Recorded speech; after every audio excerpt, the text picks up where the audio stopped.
Welcome to the Joy Unleashed Project. My name is Mattie Cummins. I'm your host. I'm the founder of Celebrations, where we empower minds and transform lives. As a counselor, social worker, and coach, I've walked this journey to calm with many women, and I'm honored to walk this journey with you today. In this transformative episode, we're going to talk about internal chaos and how this can really sideline your mood, your goals, and your day. We're going to discover how you can really find that calm you crave while learning practical strategies for quieting your brain. One of the things I think is challenging is for people to tell you why things happen, but not give you the tools. And so we're going to walk away today with strategies for disconnecting from the stress, planning your week for optimal headspace, and derailing the chaos that we can't control. So join us today as we explore the science behind the brain and unlock actionable steps to enhance your well-being. I think that it's we take our brains for granted, and anyone that follows anything or knows me knows that that's one of the things that I talk about a lot is how our brain is working. And I think when we understand the science of the brain, it really helps us disconnect from the shame or the guilt of why we can't make things happen. And so I think it's really important that you understand how that works. When we talk about stress, what really is happening, I'm going to give you a little short brain intro here, is that our brain literally thinks we're in danger. So when we feel stress and we're not calm, or we're confronted with something that's emotionally uncomfortable, our frontal lobe, our executive function, shuts down, and our fight or flight lights up. And so what happens then is that the thing you really need to walk through whatever is going on is shut down. It's executive function. It's how you make decisions. It's how you plan your day. It's how you think through things and not be impulsive. And when we're stressed, that's like you can't access that. So the things that you'll hear yourself say is, I can't find my words. I can't make a decision. I can't solve this problem. It should be so easy. I mean, those are the things that you hear yourself say. The other things you often will hear yourself say when we have this level of chaos is, you can't go to sleep because your brain's too busy. You wake up and you can't go back to sleep because your brain's too busy. And there's some real simple ways to help you decompress and just get to this level of calm so that you can figure out what you need to do differently. One of the things that we always talk about with our clients is planning. And this is really hard when you're in the middle of chaos. And let me give you an example of why planning is so important. Your brain really needs to know what to expect. And so when we are stressed out and we don't plan the week, then we're just running from point to point to point without really knowing how do we get to point A to point Z. We're just kind of running around instead of like in a straight line. So one of the things I do is every Sunday I get up and I plan my week. That doesn't mean people will tell you to time. There's lots of things about time blocking. I am not a time blocker. It is just not the way my brain works. But what I do is put a list of everything, and I'm very color code my planner. I put a list of everything I need to do on every single day. And then that way it gives me the option to actually move things around. I also do that in a written planner, because when our brains are writing, it causes the brain to slow down and to think. So when you actually write, the two parts of your brain work together. And so I always recommend that people have a paper planner. It doesn't mean you have to put all your appointments in there. I use a calendar for my appointments. I Google Calendar for my appointments, but I plan my day by writing things out. But color coding is really helpful for me because I can see, okay, this is for this is personal. Because one of the things that happens is that often our personal stuff gets like off the cliff. Everything else comes before our own personal stuff. And so the color coding, especially for the personal reasons, helps me remember I'm just as important in this. And if I don't take care of myself, then I can't take care of everybody else. So the planning of it is really super important. Planners are very, they're personal to who you are. I use a 3-month planner. My brain is very, very targeted in the moment. Planning out is very stressful for me. And so I use a 3-month planner because that helps me just know in the next 3 months, here's what I've got to do. Now, I do have a large annual planner that I use for strategies and for all the things, but to actually work every day. I use a 3-month planner so that I can focus on the next 3 months and not get my head in the clouds about all the other things I have to do.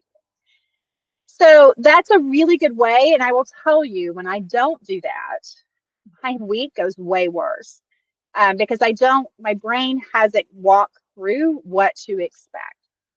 It allows me to take a step back when somebody asks me to do things and go, wait a minute, like I've already looked at that and I don't have time today.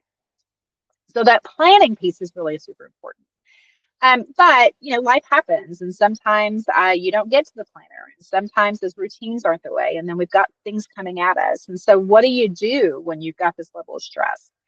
So that stress is all that internal chaos going in, and sometimes one of the things that we'll work, we work through with our clients, and that we'll talk through with the podcast is really stopping and making your brain slow down so you can actually hear what's happening.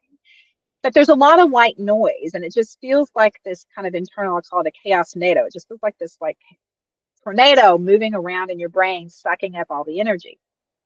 And so some strategies to do that is to really stop and to take big breaths. So if you have not done breathing, and my clients always look at me like I'm crazy when we talk about this, it is not a magic wand. It's not going to make you suddenly better. But the thing about breathing is that it makes you stop and get present and not worry about all this other stuff. When you get present and you breathe and you pay attention to your breathing, it actually forces your frontal lobe to come back online and to pay attention instead of doing all this chaotic messing around with everything else. It also puts oxygen in your lungs and makes your body relax. So there is an actual science behind why we breathe. And all I suggest you do is just take, 3 really big breaths. There's a couple ways to do this. You can just breathe in and breathe out really slowly and do it at least 3 times. What happens is it forces you to pay attention to what you're doing, and that frontal lobe comes back online. So another thing you can do that is super easy, you can do these things anywhere, is you can actually breathe and count. So you'll hear it as different box breathing, 4x4 breathing. All of that doesn't matter. You just find something that works for you. And I do a 4x4. Some people do a box breathing where you visualize breathing the outline of a box. So there's a breathing in one line, breathing out the bottom, breathing in a side, breathing in the top, breathing out the top. And so it's this box breathing. I do a 4x4, and here's why I do a 4x4. So I breathe in 4, I hold it 4, and then I breathe out 4. And the reason I do that is, for me, counting in my head really makes my frontal lobe come back online, and the executive functions start working again, the counting. And so any of those breathing techniques are really helpful to get you to get that brain calmed down. The other thing that we do is we talk to our clients about visualization. And this is a really simple way to just kind of get yourself out of the chaos of what's happening and to calm your brain down. So if you just kind of stop and think to yourself, like, what is the place that you feel that you would spend all of your time if you had the ability to do that? For me, it's a mountain. It's a small house that has a huge porch. It's in the mountains somewhere with all the trees, or it's in East Texas, where I'm from, with all the trees and all the lakes and the ponds and the nature. That is for me. Some people it's a beach. Some people it's a childhood home. Whatever that is, and you sit and think about, like, what does the sky look like? You describe, you think about, and you visualize what the sand feels like if you're in the sand, what the water feels like, what you hear, what you feel, like all of these things. And so what's kind of an interesting process is you bring in your other senses, which then forces your brain to come back online. You're using full brain instead of just this one chaotic spin. And that visualization can really help you in the moment calm down. The third way to do this and is to really what we call a 5, 4, 3, 2, 1. And all this is about using your experiences in a sensory way. And part of what happens again when we use our senses is that it forces our brain to slow down and to think about what else is going on around you instead of you just spinning in this internal chaos. So it's a 5, 4, 3, 2, 1. I'm going to walk through it. It doesn't matter how you do it, that you do it right. That's not the point. The point is that you're just able to pull in some of those senses. And so it is, tell me 5 things that you see. Well, I see my computer. I see my light on saying my camera's there. I see my hand. I see, my Google Doc that's up for notes. I see the desk that I'm on. Those are 5 things I see. 4 things that I feel. I feel the chair on me. I have my foot on the ground. I feel a little bit of a wind coming in. So you get the picture with the feeling, like physically feel. What do you physically feel with your body? 3 things that you hear. I am in a soundproof booth, so I don't hear a lot, but I hear myself talking. I hear sometimes a dinging in my ear where that is where I'm getting notifications coming up. I hear a whooshing because there's actually air coming. So that was 2, and then 2 things that you smell. I don't smell anything because I'm in this booth, but sometimes I smell lotion I have on, or candle, or whatever that is. And then 1 thing you taste, I taste coffee because I just had some coffee earlier. So actually I taste lavender because I had lavender coffee, which is my favorite. So it's a really simple way, 5, 4, 3, 2, 1, just using your senses to pull yourself out of that space where it's just this chaos. And when you're in that chaos, you're just going to get more stressed. And so it's really trying to help you get present in the moment instead of living in this future that you're projecting that doesn't even really exist at this point. So that's a really important thing that we've got to do to help get us into this, out of the stress and into joy, is getting control of how our brain is working instead of it controlling us. The last thing that we're going to talk about today is derailing the chaos that we can't control. So it's really easy to talk about all this stuff that's happening, but the reality is, for what we have control of, there's a lot of it coming in, a lot of stuff coming at us that we can't control. The one thing I'm going to tell you is that if you don't prep for this headspace that we're talking about, is how do you get into this optimal headspace about plan for the week. I have these strategies to use with stress. Here's what happens with stress, is that when we're stressed, and then more stress comes at us because of other people and what they're trying to give to us, or they're not even trying to give it to us, we're just taking it, to be clear, because that's our habits, is that it creates more stress and your brain stops working more and we get impulsive. And so you hear a lot about boundaries, and that's kind of what these boundaries are, but boundaries take practice and boundary takes headspace. So let me give an example. I'm really good with boundaries. This last week, I've been very stressed out. I just have a lot going on.